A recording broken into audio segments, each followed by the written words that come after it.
This video tutorial will guide users to key functionality of the Drought Assessment application in the Flood and Drought portal. To access the Drought Assessment application, go to the Flood and Drought portal, www.flooddroughtmonitor.com. Log in using your username and password. When on the home page of the portal, click on the Drought Assessment application here.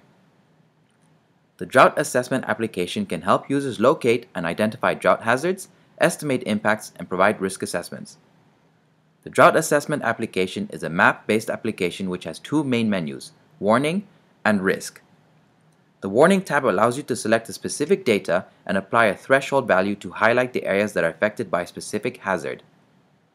To select data sets, click on the Warnings button here. Select the relevant data and click on Update here. The selected data will then appear in the Warnings list here. It is always possible to edit the list of selected data later. The user can edit conditions for the data by using the Edit button here.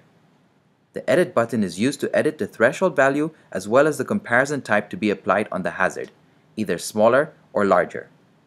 Once complete, click on Update and the map is updated. You can also view the original data which does not apply a warning condition by clicking on View Original here. Under the Risk tab, you can assess risk based on hazards and vulnerability.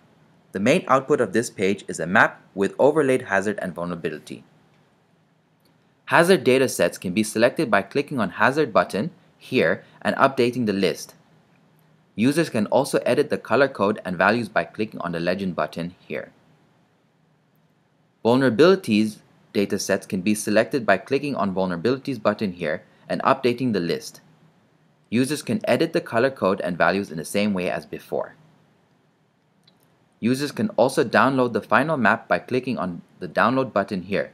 The file is downloaded as a numerical control file. Thank you for watching and please share this video tutorial.